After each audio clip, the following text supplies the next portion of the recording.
എല്ലാവർക്കും നമ്മുടെ പുതിയൊരു വീഡിയോയിലേക്ക് സ്വാഗതം. ഞാൻ രശ്മിയാണ്. നമ്മളെ തുടർച്ചയായി വീഡിയോ ഇടുമ്പോൾ തന്നെ നമ്മളെ ആർക്കിട്ട് അറിയില്ല. നമ്മളുടെ വ്ളോഗിനൊക്കെ വ്യൂ വളരെ കുറവുമാണ്. ഇതിപ്പോൾ ഗ്യാപ്പിട്ട് വരുവാണ്. അപ്പോൾ എന്താവും എൻ്റെ സ്ഥിതിയെന്ന് ദൈവം തമ്പുരാന് മാത്രമേ അറിയുള്ളൂ. നമ്മുടെ മീൻകാരൻ അത്യാവശ്യം വലിപ്പവും കുറച്ച് നാറ്റവും പഴക്കമൊക്കെയുള്ള ഇത്തിരി വലിപ്പമുള്ള ചൂര മീനാണ് കൊണ്ടുവന്നിട്ടുള്ളത്. അപ്പം ഞാനതെല്ലാം മേടിച്ച് വെട്ടി നുറുക്കി പാകമാക്കുകയാണ് ഉച്ചയാകുമ്പോഴത്തേക്ക് കഴിക്കാനായിട്ട്. ഇന്നിപ്പോൾ ഏട്ടൻ ഓട്ടോ ഉണ്ട്. ഏട്ടൻ ഉച്ചയ്ക്ക് ഊണ് കഴിക്കാൻ വരില്ല. അതുകൊണ്ട് എന്നെ കാക്കട്ടാന്ന് വിളിച്ച് പറഞ്ഞിട്ടുണ്ടായിരുന്നു. അപ്പം ഞാൻ മാത്രമേ ഉണ്ടാവുള്ളൂ. അതുകൊണ്ട് തന്നെ രാവിലത്തെ ടിഫിൻ പരിപാടിയും ഉണ്ണിയാളെ സ്കൂളിലേക്ക് പറഞ്ഞയക്കലും അടിത്തോട എല്ലാം കഴിഞ്ഞിട്ട് കുറച്ച് റീൽസൊക്കെ ചെയ്യാമെന്ന് ഓർത്തിട്ട് ഞാൻ എങ്ങനെ നല്ലൊരു ഡ്രസ്സും അതുപോലെ കുറച്ച് പുറപ്പെട്ടൊക്കെയാണ് കേട്ടോ. പക്ഷെ ഒരു വീഡിയോയെ എടുത്തുള്ളൂ. അപ്പോഴത്തേക്കും ആരോ വന്നു. അങ്ങനെ കുറച്ച് നേരം അവരടുത്ത് സംസാരിച്ചിരുന്നു. പിന്നെ അതെല്ലാം അവിടെ നിർത്തി. കാരണം എനിക്ക് വയറിൻ്റെ ഉള്ളിൽ കത്തുന്നുണ്ടായിരുന്നു. പ്രത്യേകിച്ച് മീൻ കണ്ടിട്ടാണ്, അത് വേറെ കാര്യം. അപ്പോൾ ഞാൻ പെട്ടെന്ന് തന്നെ മീനൊക്കെ നന്നാക്കാൻ വേണ്ടി കത്തിയും വെച്ച് അതുമായി ഒരു മൽപ്പിടുത്തം തന്നെ നടത്തിക്കൊണ്ടിരിക്കുകയാണ്. ഇടയിൽ ഞാൻ എൻ്റെ ആ പാളക്കത്തി കൊണ്ടുപോയിട്ട് കല്ലേ വെച്ച് ഉരച്ച് ഇത്തിരി മൂർച്ച കൂട്ടിയിട്ടുണ്ടായിരുന്നു. നമ്മൾ കത്തി മൂർച്ച കൂട്ടുന്ന ഒരു സംഭവം ഉണ്ടായിരുന്നല്ലോ നമ്മുടെ കയ്യിൽ. അത് 2 കഷ്ണമായി. ആ 2 കഷ്ണം അത് എവിടെയാണ് വെച്ചതെന്നുള്ള എനിക്ക് അതൊരു പിടുത്തമില്ല. ഒരു ദിവസം ഏട്ടൻ എടുത്തിരുന്നു എന്ന് അച്ചു ആദ്യം പറഞ്ഞു കേട്ടായിരുന്നു. അത് പോയ വഴിക്ക് പുല്ല് പോലും മുളച്ചിട്ടില്ല എന്നാണ് എനിക്കിപ്പോൾ തോന്നുന്നത്. അതിൻ്റെ അഡ്രസ്സ് ഒന്നുമില്ല. ഇപ്പോൾ ഒക്കെ എന്താ ഇഷ്ടംമാതിരി സമയമുണ്ട്, ഡെയിലി വ്ളോഗും കാര്യങ്ങളൊക്കെ ചെയ്തൂടെ എന്നൊക്കെ ചോദിക്കാറുണ്ട് ഒത്തിരി പേര് കേട്ടോ. അതൊക്കെ ഓക്കെയാണ്, ഇഷ്ടംമാതിരി സമയമൊക്കെ ഉണ്ട്. പക്ഷേ ഉണ്ടല്ലോ, എന്ത് ചെയ്യണമെങ്കിലും നമുക്ക് ശാരീരികമായിട്ടുള്ള ആരോഗ്യം മാത്രം പോരാ, മെൻ്റൽ ഹെൽത്തും കൂടെ നിർബന്ധമാണ്. ഇപ്പോൾ ഞാൻ ഓക്കെ ആയിരിക്കും ചില സമയത്തെങ്കിലും എനിക്ക് എൻ്റെ ചുറ്റുമുള്ള വളരെ കുറച്ച് അത്രയും ക്ലോസ് ആയ ആൾക്കാരുണ്ട് കേട്ടോ. അപ്പോൾ അങ്ങനെയുള്ള എൻ്റെ ആ ഡിയറസ്റ്റ് ആൾക്കാർക്ക് എന്തെങ്കിലുമൊക്കെ പ്രശ്നങ്ങളുണ്ടെങ്കിൽ അതും എന്നെ ബാധിക്കും. അപ്പോഴും എനിക്ക് നല്ല ആക്റ്റീവായി എല്ലാം അങ്ങ് ചെയ്യാൻ പറ്റില്ല. അങ്ങനത്തെയൊക്കെ ഒരു പ്രശ്നമുള്ള ആളാണ് ഞാൻ. അതിൽ നിന്നൊക്കെ ഇപ്പം ഇങ്ങനെ കരകയറി വരുന്നേ ഉള്ളൂ. എല്ലാം ശരിയാവും. പിന്നെ ഇപ്പം എല്ലാം ശരിയായിട്ട് നമുക്ക് കാര്യങ്ങൾ ചെയ്യാമെന്ന് പറഞ്ഞാൽ അത് നടക്കില്ലല്ലോ. അപ്പോൾ നമുക്ക് മുന്നോട്ട് പോയേ പറ്റുള്ളൂ, വേറെ ഒരു വഴിയില്ല. എൻ്റെ കയ്യിൽ ചൂരയൊക്കെ നന്നാക്കി വെച്ചു. അത് പെനച്ച് ഒരു വരവാക്കിയിട്ടുണ്ട്.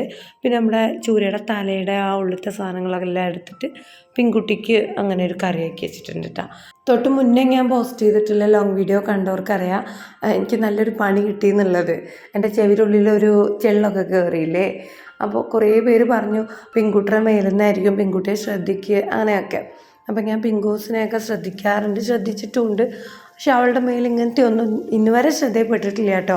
ഇനിയിപ്പോൾ ഉണ്ടോ ഇല്ലയോ എന്നൊന്നും എനിക്കറിയില്ല. ചെല്ലിന് വേറെ നമ്മൾ മരുന്നൊക്കെ മേടിച്ച് കൊടുത്തിട്ടുണ്ട്.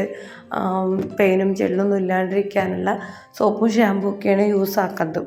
എന്നിരുന്നാലും ഉണ്ടാവാൻ സാധ്യത ഇല്ലാതെയൊന്നുമില്ല. മൃഗങ്ങളുടെ മേലൊക്കെ അത് കണ്ടുവരുന്നതാണല്ലോ. പക്ഷെ നമ്മൾ യൂട്യൂബിൽ ഈ വീഡിയോ ഇട്ടപ്പോഴത്തേക്കും നമുക്ക് പൊതുവേ വ്യൂവും കാര്യങ്ങളും ഇല്ലാത്തതുകൊണ്ട് തന്നെ കമൻറ്റ് സെക്ഷൻ ഒട്ടനവധി അങ്ങ് നീണ്ടു പോയിട്ടില്ല. അതുകൊണ്ട് ആ ചർച്ച അങ്ങ് വലുതായില്ല, കാര്യങ്ങളും എനിക്ക് മനസ്സിലാക്കാൻ പറ്റിയില്ല. പക്ഷേ ഇൻസ്റ്റയിൽ നമുക്ക് അത്യാവശ്യം നല്ല രീതിക്ക് വ്യൂസ് കിട്ടിയതുകൊണ്ട് ആ ഒരു വീഡിയോയുടെ കമൻറ്റ് സെക്ഷൻ വായിച്ചപ്പോൾ എനിക്ക് മനസ്സിലാക്കാൻ പറ്റിയത് ഇത് നായ്ക്കളിൽ നിന്ന് തന്നെ ആവണമെന്ന് യാതൊരു നിർബന്ധവും ഇല്ല. കാറ്റിലൂടെ പറന്നു വരുന്നതെന്ന് എൻ്റെ ഡോക്ടർ പറഞ്ഞ മാതിരി അതൊരു സത്യമാണ്. കാരണം ഒട്ടനവധി ആൾക്കാർക്ക് ഇതേ അനുഭവം ഉണ്ട് കേട്ടോ. ഒരു കുട്ടിയുടെ ചെവിയിൽ നിന്ന് 3 ചെള്ളിനെ വരെ കിട്ടിയത്രേ. പിന്നെ ഈ പറഞ്ഞ കുട്ടി ആശ എന്ന് പറഞ്ഞിട്ട് എൻ്റെ ഒരു സുഹൃത്തുണ്ട് ഇൻസ്റ്റയിൽ. അവളുടെ അവിടെ ഇങ്ങനെ വീട്ടിലിങ്ങനെ മൃഗങ്ങളൊന്നുമില്ല, പക്ഷികൾ വരെ ഒന്നുമില്ല. എന്നിട്ട് പോലും അവളുടെ മുതുകേന്ന് ഇങ്ങനെ കഴുത്തിൻ്റെ ആ ഒരു സൈഡിൽ നിന്ന് ഇതുപോലെ ഒരു ചെള്ളിനെ പറിച്ച് മാറ്റി. അത്രയും വേദനയും കാര്യങ്ങളൊക്കെ ആയിരുന്നു. പറിച്ചെടുത്തിട്ടും കുറേ ദിവസം ആ വേദന അങ്ങനെ നിലനിന്നു എന്നാണ് പറയണത്. അപ്പം അങ്ങനത്തെ കുറച്ച് കാര്യങ്ങളൊക്കെ നമുക്ക് മനസ്സിലാക്കാൻ പറ്റി. പിന്നെ അതിൻ്റെ ഷോർട്സ് വീഡിയോ എന്താണെന്നറിയില്ല, യൂട്യൂബിൽ പോസ്റ്റ് ആക്കാൻ പറ്റുന്നില്ലേ, അതുകൊണ്ടാണ് ഇടാഞ്ഞത്. അല്ല ഇട്ടിട്ടും കാര്യമൊന്നുമില്ല, നമുക്ക് വ്യൂ ഒക്കെ കുറവാണല്ലോ. അങ്ങനെ അപ്പോൾ നമ്മൾ ഏട്ടൻ കൊണ്ടുവന്ന കുറച്ച് കായ ഉണ്ടായിരുന്നു, അതിൻ്റെ മൂക്കാറ്റൊക്കെ എടുത്ത് ഉപ്പേരിക്ക് അങ്ങ് പാകമാക്കിയിട്ടുണ്ട്. ഏട്ടനെ കായപ്പേരി ഭയങ്കര ഇഷ്ടമാണ്. അപ്പോൾ അതുപോലെ ട്രിപ്പിനൊക്കെ പോകുമ്പോൾ ഒട്ടിയതും ചെളിയതൊക്കെ പെറുക്കിക്കൊണ്ട് അപ്പോൾ ഒന്ന് വെറുതെ കടു വറുത്താട്ടോ ഉപ്പേരിയാക്കിയേ. ഇതാണ് ഞാൻ വറുത്തെടുത്ത നമ്മുടെ ചൂര ഫ്രൈ. ഞാൻ മാത്രമേ ഉള്ളൂ, ഇത്തിരി മതി. എന്നാലും കുറച്ചധികം വറുത്തിട്ടുണ്ട്. സ്കൂൾ വിട്ട് വന്നു കഴിഞ്ഞാൽ അച്ചൂട്ടന് മീൻ കണ്ടു കഴിഞ്ഞാൽ പിന്നെ ചായയും ചായപ്പലഹാരം ഒന്നും വേണ്ട, ചോറ് ഞാൻ കഴിച്ചോളൂ. ഏട്ടനെ ഞാൻ വീണ്ടും ഒന്ന് വിളിച്ചു നോക്കി, വരുന്നില്ല, പുറത്തുനിന്ന് കഴിച്ചു, നീ കഴിച്ചോ എന്നും പറഞ്ഞു കേട്ടോ. അപ്പോൾ ഉച്ചയാകുമ്പോഴത്തെ കലാപരിപാടികളെല്ലാം ഞാൻ തുടങ്ങാൻ പോവുകയാണ്. അതിൻ്റെ മുന്നേ നമ്മുടെ ഉപ്പേരിയും കൂടി വേണം. അപ്പോൾ ഉപ്പേരി ഞാനിങ്ങനെ പാത്രത്തിലാക്കി അടച്ച് വെച്ചിട്ടുണ്ട്. കായപ്പേരി ഉള്ളിയും മുളകൊന്നും കുത്തിയിട്ടില്ലേ, വെറുതെ കടുവറുത്ത് അങ്ങനെ എളുപ്പമാക്കി ഉണ്ടാക്കുകയാണ്. കായ ഏട്ടന് ഭയങ്കര ഇഷ്ടമുള്ള ഒരു ഉപ്പേരിയാണ്. അപ്പോൾ പിന്നെ നമ്മളത് ആക്കാതിരിക്കാൻ പറ്റില്ലല്ലോ. ഇന്ന് പിന്നെ വേറെ പ്രത്യേകിച്ചൊന്നുമില്ല, കറിയൊന്നും വെക്കുന്നില്ല, ഞാൻ ഒറ്റയ്ക്കല്ലേ ഓർത്തിട്ട് കായപ്പേരി മീൻ വറുത്തത് മാത്രമാണ്. ഏട്ടൻ വരുവാണെങ്കിൽ ഇത്തിരി ഉള്ളിത്തൈരാക്കാമെന്നാണ് വിചാരിച്ചത്. അപ്പോൾ അതെല്ലാം കഴിഞ്ഞ് അതിൻ്റെ പണികളെല്ലാം തീർന്ന് ഉണ്ണിയോട് സ്കൂൾ വിട്ട് വരുന്നതിൻ്റെ തൊട്ട് മുന്നേ ആയിട്ട് ഇന്നത്തെ 4 മണി പലഹാരം എന്ന് പറയുന്നത് ചിപ്സാണ് കേട്ടോ. എന്ന് വെച്ചാൽ മൂത്ത കായ ഉണ്ടായിരുന്നു ഏട്ടൻ കൊണ്ടുവന്നതിൽ, ഇതിൽ പൊളിഞ്ഞിട്ടൊക്കെ ഉണ്ട്, എന്നാലും കുഴപ്പമില്ലല്ലോ. അപ്പോൾ ചിപ്സിനൊക്കെ എന്താ വില, ഒരു പാക്കറ്റ് ഓയിലുണ്ട്, അതുകൊണ്ടാണ് ഇങ്ങനെ ചിപ്സ് ഉണ്ടാക്കാൻ മുതിർന്നത്. എൻ്റെ ആദിയുടെ ഏറ്റവും പ്രിയപ്പെട്ട ബേക്കറി ഐറ്റമാണ് ഈ ചിപ്സ് കേട്ടോ. എപ്പോൾ കട കയറിയാലും മൂപ്പയുടെ കണ്ണാദ്യം തന്നെ ആയിരിക്കും. ഈ പറഞ്ഞിങ്ങോട്ട് വില കാരണം നമ്മളത്ര അധികം ഒന്നും എപ്പോഴും മേടിക്കില്ലല്ലോ. അപ്പോൾ ഇതുപോലെ കായൊക്കെ കിട്ടുമ്പോൾ ഒരു പാക്കറ്റ് ഓയിൽ അങ്ങ് മേടിച്ച് കുറച്ച് ചിപ്സ് ഉണ്ടാക്കി വയ്ക്കുന്നത് എൻ്റെ സ്ഥിരം പരിപാടിയാണ്. കാരണം അവന് നല്ല ഇഷ്ടമാണ്. ഇത്തിരി മൂക്കാത്ത കായ വെച്ച് ചിപ്സ് ആക്കിയാലും ഒരു പ്രശ്നമില്ല, കരിയാണ്ടിരുന്നാൽ മതി, അത്രേ വേണ്ടുള്ളൂ. അപ്പോൾ നമ്മൾ നല്ല ചിപ്സൊക്കെ ഉണ്ടാക്കാൻ വേണ്ടിയിട്ട് ഇതുപോലെ കായ ഇങ്ങനെ വട്ടത്തിൽ നുറുക്കിയെടുക്കുക. ഞാൻ നേരത്തെ പറഞ്ഞില്ലേ, മൂത്തിട്ട് ഇങ്ങനെ നെടു കീറിയിട്ടുണ്ട്, ചിലത് പൊട്ടിയിട്ടുണ്ട്, അങ്ങനെയൊക്കെ. ട്രിപ്പ് എടുത്തപ്പോൾ അതിൽ നിന്ന് ബാക്കി അങ്ങനെ എടുത്തിട്ട് വന്നതാണ് കേട്ടോ, ഒരു കൊടുത്തത് തന്നെയാണ്. അപ്പോൾ അതെല്ലാം വെച്ചിട്ട് ഷേപ്പൊന്നും നമ്മൾ നോക്കണേ ഇല്ല, നമുക്ക് തിന്നുമ്പോൾ ചിപ്സിൻ്റെ ടേസ്റ്റ് മാത്രം മതി. അതുകൊണ്ട് എനിക്ക് പറ്റുന്ന മാതിരി അതിലിങ്ങനെ പീസാക്കി എടുക്കുകയാണ്. ഉച്ചയൂണ് കഴിഞ്ഞ വഴിക്ക് ഞാൻ കായൊക്കെ അങ്ങോട്ട് പൊളിച്ചിട്ട് കായനെ മഞ്ഞപ്പൊടി വെള്ളത്തിലിട്ട് വെച്ചിട്ടുണ്ടായിരുന്നേ. ആ കായത്തോളി ഞാൻ അതുപോലെ ഒരു കവർ കെട്ടി ഫ്രിഡ്ജിൽ വെച്ചിട്ടുണ്ട്, കുറച്ച് വെള്ളപ്പയർ കൂട്ടിയിട്ട് വെക്കാനായിട്ട്. എനിക്ക് നല്ല ഇഷ്ടമാണ് വെക്കുന്നത് കേട്ടോ, കായത്തോലും വെള്ളപ്പയറും. അപ്പം അതങ്ങനെ ഒരു ദിവസം നമുക്ക് എന്തായാലും ഉണ്ടാക്കാം. പിന്നെ മഞ്ഞൾപ്പൊടി വെള്ളത്തിൽ നിന്ന് നമ്മുടെ കായൊക്കെ എടുത്ത് ഇതുപോലെ ഇങ്ങനെ വട്ടത്തിൽ നുറുക്കി ഒരു ചട്ടിയിൽ എണ്ണ ഒഴിച്ച് അത് നല്ലോണം ചൂടായി തിളച്ച് വരുന്ന പാകമായപ്പോൾ നമ്മൾ നുറുക്കി വെച്ചിട്ടുണ്ടായിരുന്ന ആ ചിപ്സില്ലേ അതെല്ലാം അതിലോട്ട് തട്ടിക്കൊടുക്കുക. വേറൊരു പാത്രത്തിൽ കുറച്ച് മഞ്ഞൾപ്പൊടിയും ഉപ്പും കൂടെ കലക്കി വെച്ചിട്ടുണ്ട് കേട്ടോ. നമ്മൾ അതൊരു പകുതിയായി ഇങ്ങനെ വറന്ന് വരുമ്പോഴത്തേക്കും തളിച്ചു കൊടുക്കാൻ വേണ്ടിയിട്ട്. അപ്പോൾ ആ ഒരു കായ വറവിൽ ചിപ്സിൽ നല്ല രീതിക്ക് മഞ്ഞ കളറും ഉപ്പും ഒക്കെ അങ്ങ് പിടിച്ചോളും. ഈ പറഞ്ഞ കൂട്ട് ചിലവർ ചിപ്സ് ഇങ്ങനെ ഉപ്പൊന്നും ഇടാണ്ട് വറുത്തിട്ട് കോരി മാറ്റിയതിന് ശേഷമാണ് ഉപ്പ് പൊടിയും മുളക് പൊടിയും ഒക്കെ ഇട്ട് ഇളക്കണത്. അപ്പോൾ അതിലോട്ട് എത്രത്തോളം പിടിക്കും എന്നുള്ളത് എനിക്കറിയില്ല, പിടിക്കുമായിരിക്കും. അങ്ങനെ ആൾക്കാർ കുറേ പേര് ചെയ്യുന്നത് ഞാൻ കണ്ടിട്ടുണ്ട്. നമ്മുടെ സാധനമൊക്കെ അങ്ങനെയാണ് ചിപ്സ് ഉണ്ടാക്കുക. പക്ഷേ നമ്മളത് അങ്ങനെ ഉണ്ടാക്കാത്തതുകൊണ്ടായിരിക്കും അതിൽ ഉപ്പ് പിടിക്കുമോ എന്നുള്ളൊരു ടെൻഷൻ. ഇതിപ്പോൾ ഇങ്ങനെ തളിച്ച് കഴിഞ്ഞാൽ എണ്ണയിലോട്ട് ആ ഉപ്പിൻ്റെ ഒക്കെ ടേസ്റ്റ് നല്ല രീതിക്ക് പിടിക്കും. അതുപോലെ തന്നെ ചിപ്സിലോട്ടും നല്ലോണം ഉപ്പ് പാകമായി കിട്ടും കേട്ടോ. പിന്നെ ഈ മഞ്ഞ കളർ നമുക്ക് അധികം വേണമെന്നുണ്ടെങ്കിൽ എന്ത് ചെയ്യുക വെച്ചാൽ ആ എണ്ണയിലോട്ട് തന്നെ നമ്മൾ ഇടയ്ക്ക് ഇങ്ങനെ കുറച്ച് മഞ്ഞൾപ്പൊടി ഇട്ട് കൊടുക്കുക. അപ്പോൾ ആ ചിപ്സിൽ നല്ല രീതിയിൽ ആ മഞ്ഞ കളർ അങ്ങ് പിടിച്ചോളും. ചിലപ്പോൾ ഒക്കെ ഞാൻ എന്ത് ചെയ്യുക വെച്ചാൽ മുളക് പൊടി ഇട്ട് കൊടുക്കാറുണ്ട് ഈ ഒരു എണ്ണയിലോട്ട് തന്നെ. നമ്മൾ ആ മഞ്ഞൾപ്പൊടി വെള്ളമില്ലേ അതിൽ കുറച്ച് മുളക് പൊടിയും കലക്കാറുണ്ട്. അപ്പോൾ അങ്ങനെ ഒരു ഇത്തിരി എരിവിൻ്റെ ടേസ്റ്റും കൂടെ മുന്നിൽ നിൽക്കും. ഇതിപ്പോൾ അങ്ങനെയൊന്നുമില്ല, വെറുതെ മഞ്ഞൾപ്പൊടിയും ഉപ്പുപൊടിയും മാത്രമേ കലക്കിയിട്ടുള്ളൂ. അപ്പോൾ നമ്മുടെ ചിപ്സൊക്കെ നല്ല അടിപൊളിയായി പാകമായി കിട്ടിയിട്ടുണ്ട് കേട്ടോ. ഞാൻ ഒരെണ്ണം അടുത്തൊന്ന് കടിച്ച് തിന്ന് നോക്കിയാണ്, നല്ല ക്രിസ്പി ആയിട്ടുണ്ട്, നല്ല നൈസായിട്ട് നമ്മളതൊന്ന് ചീകി എടുത്തുകൊണ്ട് തന്നെ പെട്ടെന്നത് വറവായി കിട്ടുകയും ചെയ്തു. ഇന്നിപ്പോൾ സ്കൂളിൽ വരുമ്പോൾ നല്ല സന്തോഷമാവും ആദിക്ക്. ഡപ്പയിൽ ഇങ്ങനെ ചിപ്സ് വറുത്ത് ഇട്ട് വെച്ചാൽ അങ്ങനെ ആദ്യത്തെ വറവ് നല്ല അടിപൊളിയായിട്ട് ശരിക്കും കടയിൽ നിന്നൊക്കെ മേടിക്കില്ലേ നമ്മൾ ചിപ്സ്, അതുപോലെ നല്ല നല്ല ഭംഗിയുള്ള കളറും മൊരിപ്പും ഒക്കെ ആയി കിട്ടിയിട്ടോ. പക്ഷേ ഉണ്ടല്ലോ ഒരു വറവ് ഫ്ലോപ്പായിന്ന് ഞാനത് അടുപ്പത്ത് വെച്ചിട്ട് വേറെ എന്തിനോ തിരിഞ്ഞു, അതങ്ങോട്ട് കരിഞ്ഞിട്ട് തിന്നാൻ പറ്റാത്ത പരുവായില്ല, എന്നാലും ചിപ്സ് അല്ലാത്തൊരു പരുവായി കിട്ടി, കറുത്ത ചിപ്സ്.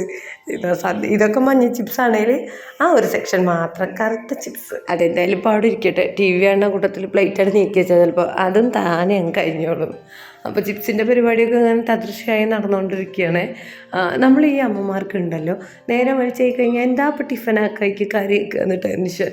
അപ്പോൾ ഉച്ചാകുമ്പോഴത്തേക്ക് എന്താ കറിയൊക്കെ ഉണ്ണിയൊക്കെ എന്താ സ്കൂളിലേക്ക് കൊണ്ടുപോകാൻ കൊടുക്കുക. പിന്നെയുള്ളൊരു ആദ്യം വ്യാധിയാണ് ഉച്ച കഴിഞ്ഞാൽ സ്കൂൾ വിട്ട് വരുമ്പോൾ കുട്ടികൾക്ക് ചായക്ക് എന്താ കൊടുക്കുക എന്നുള്ള. നിങ്ങൾക്കൊക്കെ അങ്ങനെ ഉണ്ടോ? ഞാൻ എപ്പോഴും ഇങ്ങനെ ഓർക്കും, ഇല്ല അമ്മമാരും അങ്ങനെ ആയിരിക്കുമോ എന്നൊക്കെ. എന്നുവെച്ചാൽ നമുക്ക് പുറത്തുനിന്ന് മേടിച്ച ബേക്കറി ഐറ്റംസും കാര്യങ്ങളൊന്നും ഇല്ലെങ്കിൽ വീട്ടിലെന്തെങ്കിലും കുത്തിക്കലക്കി ഉണ്ടാക്കണം. അതും ഇല്ലെങ്കിൽ ഭയങ്കര ആദ്യം വ്യാധിയാണ്. എന്താ കാട്ടെ ഞാനങ്ങനെയാണ് കേട്ടോ. ഒന്നുമില്ലെങ്കിൽ ഒരു 50-50യുടെ ബിസ്ക്കറ്റ് കൂടെയെങ്കിലും മേടിച്ചു തരും, അല്ലെങ്കിൽ ഇതുപോലെ തട്ടുതടുപ്പൻ എന്തെങ്കിലും വീട്ടിലാക്കും. ഇതുപോലെയല്ല എന്ന് വെച്ചാൽ വല്ല അരിമണിച്ചായ, അരിയുണ്ട, അങ്ങനെയൊക്കെയുള്ള സിമ്പിൾ ഐറ്റംസ്. അപ്പോൾ എല്ലാവരും അങ്ങനെയൊക്കെ തന്നെ ആയിരിക്കുമല്ലേ. എപ്പോഴും ഒരുപോലെ ആവില്ല, വല്ലപ്പോഴൊക്കെ ഒന്നുമില്ലാതിരിക്കും. അപ്പോൾ ഞങ്ങൾ വെറും ചായ കുടിക്കും. എന്നിട്ട് എൻ്റെ ഉണ്ണിയൊക്കെ ചോറട് കൊടുക്കും. എനിക്ക് അവരെ കുമ്മ നിറയണം, അതാണ് മെയിനായിട്ടുള്ള കാര്യം. എനിക്ക് എൻ്റെ കുട്ടികൾക്ക് അവർ സ്കൂൾ വിട്ട് വരുമ്പോഴത്തേക്കും ഇതുപോലെ എന്തെങ്കിലും ഐറ്റം ഉണ്ടാക്കി സർപ്രൈസ് കൊടുക്കുന്നത് ഭയങ്കര ഇഷ്ടമാണ് കേട്ടോ. എന്നു വെച്ചാൽ ഓര് വരുമ്പോൾ ഇങ്ങനെ ചിപ്സ് ഉണ്ടാക്കിയതിൻ്റെ തെളിവുകളൊന്നും കാണാൻ പാടില്ല. അതിപ്പോൾ നമ്മൾ അട ഉണ്ടാക്കുകയാണെങ്കിലും എനിക്കങ്ങനെ ഇഷ്ടമാണ്. അട ഉണ്ടാക്കിയത് അവരറിയാൻ പാടില്ല. അതിൻ്റെ ഇഡ്ഡലി തട്ടോ അല്ലെങ്കിൽ ഇലയോ ശർക്കരയോ ഒന്നും പരന്ന് കിടക്കുന്നൊന്നും, അതെല്ലാം നീറ്റാക്കിയിട്ടിട്ട് അവർ സ്കൂളിട്ട് വരുമ്പോൾ ഞാൻ പറയും ഇന്നിപ്പോൾ ഒന്നുമില്ല, വെറും ചായ ഇല്ലെന്ന്. അപ്പോൾ മുഖം അങ്ങ് മാറുമല്ലോ. എന്നിട്ട് അടുക്കളയിൽ വന്ന് തപ്പുമ്പോൾ എന്തെങ്കിലും സ്പെഷ്യൽ ഉണ്ടെങ്കിൽ ഒരു തെളിച്ചമുണ്ട് മുഖത്തിന്. അത് കാണുന്നത് ഭയങ്കര സന്തോഷമാണ് എനിക്ക്. ഇങ്ങനെയുള്ള കാര്യങ്ങളിലൊക്കെ ഹാപ്പിനെസ് കണ്ടെത്തുന്ന ഒരു ആളാണ് ഞാൻ. നമുക്ക് സ്വന്തമായിട്ട് യൂട്യൂബും ചാനലും ഒക്കെ ഉണ്ടെങ്കിലും കറക്റ്റായിട്ടൊരു മന്ത്ലി ഇൻകം വരാനുള്ള അത്ര കണ്ട് വ്യൂവും കാര്യങ്ങളൊന്നും ഇല്ലല്ലോ. അതുകൊണ്ട് തന്നെ ജോലി ഇല്ലാത്തതൊരു ബുദ്ധിമുട്ടാണ്. എന്തെങ്കിലുമൊക്കെ ഒരു ജോലി നോക്കണം, അല്ലെങ്കിൽ എന്തെങ്കിലും ഒരു ബിസിനസ് ചെയ്യണം എന്നൊക്കെയുള്ള ആഗ്രഹമൊക്കെ ഉണ്ട് കേട്ടോ. എന്നുവെച്ചാൽ നമുക്ക് വരുമാനമൊക്കെ അത്യാവശ്യമാണ്, നമ്മുടെ അവസ്ഥയൊക്കെ അങ്ങനെയാണല്ലോ.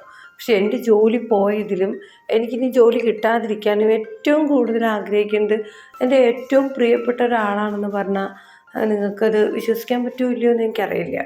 ഡെയിലി പ്രാർത്ഥിക്കുന്നുണ്ട് എന്നാണ് എനിക്ക് തോന്നുന്നത്. അതിനുവേണ്ടി വേറെ എന്തൊക്കെ ചെയ്യണമെന്ന് എനിക്കറിയാൻ പാടില്ല. ഇത്രയധികം സന്തോഷമാണ് എൻ്റെ ജോലി പോയത്. ആർക്കാണെന്നറിയോ? എൻ്റെ അച്ചൂട്ടന്.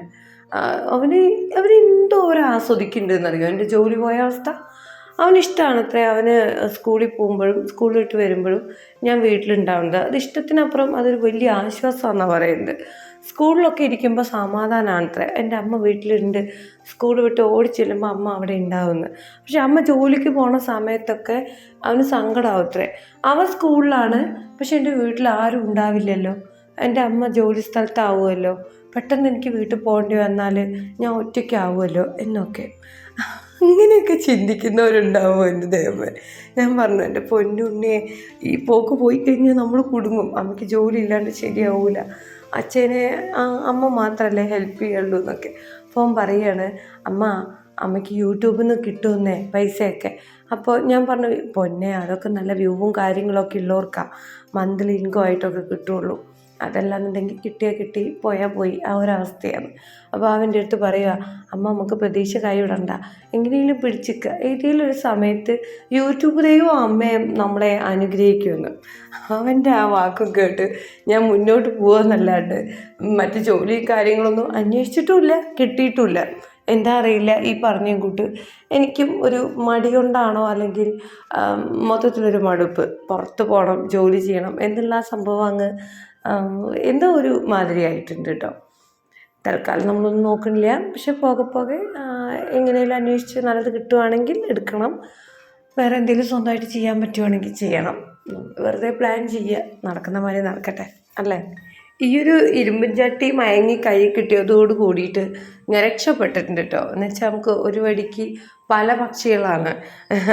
ഇതിൽ മീൻ വറുക്കുക, ഉപ്പേരി ആക്കുക, ഇതുപോലെയുള്ള ഐറ്റംസ് ഉണ്ടാക്കുക ഒക്കെ നല്ലതാണ്. ഇരുമ്പ് ചട്ടിയിൽ വെച്ചുണ്ടാക്കി കഴിക്കുന്നത് നല്ലതാണെന്ന് തന്നെയാണല്ലോ പറയണത്, ഇരുമ്പ് സത്തൊക്കെ ഉള്ളിലെത്താനായിട്ട്.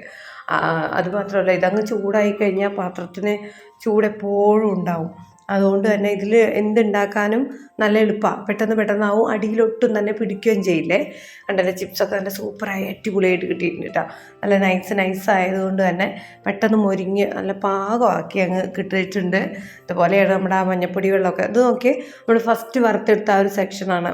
നല്ല ഭംഗിയുള്ള ശരിക്കും കടയിൽ നിന്നൊക്കെ മേടിക്കില്ലേ നമ്മൾ അതുപോലെ. പക്ഷേ ഇപ്പം ആരും നോക്കരുത്, അത് ഞാൻ നേരത്തെ പറഞ്ഞു. അതെൻ്റെ പ്രശ്നമല്ല, കായയുടെ മാത്രം പ്രശ്നമാണ്. ടിപ്സ് നന്നാവണമെങ്കിൽ, നല്ല മെനുവായി കിട്ടണമെങ്കിൽ നൈസായിട്ട് നമുക്കത് ചീകിയെടുക്കാൻ പറ്റണം. പിന്നെ നല്ല മൂത്ത കായായിരിക്കണം, പൊളിഞ്ഞതാണെങ്കിലും ഒടിഞ്ഞതാണേലും. അപ്പോൾ അത് രണ്ടും നമ്മളടുത്ത് അടിപൊളിയായി കിട്ടിയിട്ടുണ്ട്. നമുക്ക് നല്ല നീറ്റായി കട്ട് ചെയ്യാനും പറ്റി. പിന്നെ ഇത് പറഞ്ഞുകൊണ്ട് മൂത്ത 3 കായ ഉണ്ടായിരുന്നു. അതും വെച്ചാണ് നമ്മൾ ഈ ഒരു പ്ലേറ്റിലുള്ള സെക്ഷൻ ഉണ്ടാക്കിയത് കേട്ടോ. പിന്നെ ഇത്തിരി മൂപ്പ് കമ്മിയായിട്ടുള്ള കുഞ്ഞ് ഒരു 2 കായ ഉണ്ടായിരുന്നു, അതും വെച്ചുണ്ടാക്കിയത് ഇതുപോലെ മാറ്റി വെച്ചു. പിന്നെ ഞാൻ നേരത്തെ പറഞ്ഞില്ലായിരുന്നോ ഇത്തിരി പണി പാളിന്ന്, കുറച്ച് കരിഞ്ഞ് പുകഞ്ഞു അതിങ്ങനെ അതുപോലെ 3 സെക്ഷൻ ആക്കിയിട്ടാണ് ഞാൻ മേശപ്പുറത്ത് വെച്ചിട്ടുള്ളത്. അപ്പോൾ ഏറ്റവും നന്നായിട്ടുള്ള ഭാഗം ഡപ്പയിലിട്ടേക്കും, അതിന്നേ ഞാൻ എൻ്റെ ഏട്ടനൊക്കെ കൊടുക്കുള്ളൂ. അല്ലാന്നുണ്ടെങ്കിൽ ഇതാപ്പം നിൻ്റെ ചിപ്സ് എന്നും പറഞ്ഞിട്ട് എന്നെ കളിയാക്കിക്കൊള്ളും. പിന്നെ കരിഞ്ഞതും പുകഞ്ഞതും മൂക്കാത്തയൊക്കെ ഞാൻ മേശപ്പുറത്ത് അങ്ങനെ വെക്കും. അത് ഉണ്ണിയോളം അങ്ങോട്ട് കിടക്കുമ്പോഴും ഒക്കെ അങ്ങനെ തിന്ന് കഴിച്ചോളും. എന്തായാലും അതൊന്നും കളയേണ്ടി വരില്ല എന്നുള്ള കാര്യം എനിക്ക് 100% ഉറപ്പാണ്. എന്തായാലും വെച്ചുണ്ടാക്കലൊന്നും ഒരു പണിയല്ല, വെറും നിസ്സാരം. അത് കഴിഞ്ഞിട്ടുണ്ടല്ലോ ഒരു അംഗം വെട്ടി അടുക്കളയിൽ ക്ലീനിങ്, അതെനിക്ക് ഭ്രാന്ത് കേട്ടോ. ഇതിപ്പോൾ ഈ പറഞ്ഞും കൂട്ടും എണ്ണയൊക്കെ പാടെ ചീറ്റി ചെതറി എൻ്റെ ആ ഒരു വേദന മൊത്തം വൃത്തികേടായിട്ടുണ്ടായിരുന്നു. അത് അപ്പം തന്നെ നേരെയാക്കിയിട്ടില്ലെങ്കിൽ അത് അതിൽ ഒട്ടിപ്പിടിക്കുമല്ലോ. അപ്പോൾ അത് മൊത്തം ആ ഒരു വേദനയും നമ്മുടെ ഗ്യാസ് അടുപ്പും ഒക്കെ നല്ല മെനയാക്കി നീറ്റാക്കി എടുത്തിട്ടുണ്ട്. എൻ്റെ ആഗ്രഹംമാര് തന്നെ ഉണ്ണിയോൾ സ്കൂൾ വിട്ട് വരാനാവണമല്ലോ കേട്ടോ. എൻ്റെ തൊട്ട് മുന്നേയായിട്ട് ഒരു തെളിവും ഇല്ലാണ്ട് എനിക്കെല്ലാ കാര്യങ്ങളും പൂർത്തീകരിക്കാൻ പറ്റിയിട്ടുണ്ട്. അടുക്കള വരെ തുടച്ച് മേനയാക്കി വെച്ചു. ഇനിയിപ്പോൾ കട്ടൻ തന്നെയാണ്, പാലില്ല. ഈ കഫക്കെട്ട് ശ്വാസം മുട്ടും വിത്തരണേ ഇല്ല. ഞാൻ വെറുതെ കട്ടനാക്കും. എന്നിട്ട് രണ്ടാളും സ്കൂൾ വിട്ട് വന്നു കഴിഞ്ഞാൽ പാലില്ലാന്ന് കണ്ടു കഴിഞ്ഞാൽ ചിലപ്പോൾ കടയിൽ പോയി പാൽ മേടിച്ചിട്ട് വരും ചായ ആക്കാൻ വേണ്ടിയിട്ട്. ആദ്യക്ക് വലിയ കുഴപ്പമില്ല കേട്ടോ, അവൻ കട്ടനാണേലും അത് കുടിക്കും.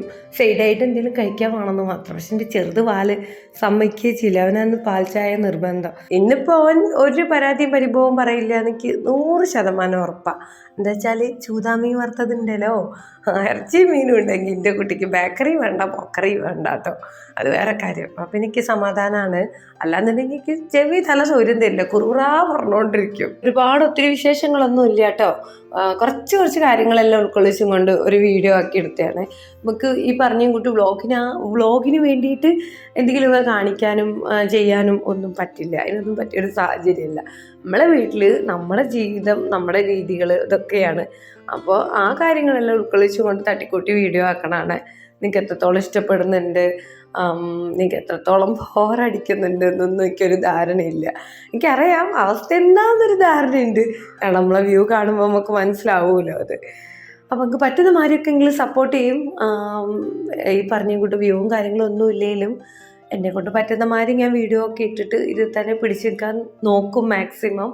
എന്താ വെച്ചാൽ എനിക്ക് ഏണിങ്സിനായിട്ട് വേറെ ഒരു വരുമാന മാർഗ്ഗമൊന്നും നിലവിലില്ല, യൂട്യൂബ് തന്നെയുള്ളൂ. അപ്പോൾ യൂട്യൂബിനെ ഡിപ്പെൻഡ് ചെയ്യല്ലാണ്ട് എനിക്ക് വേറെ യാതൊരു വഴിയില്ല.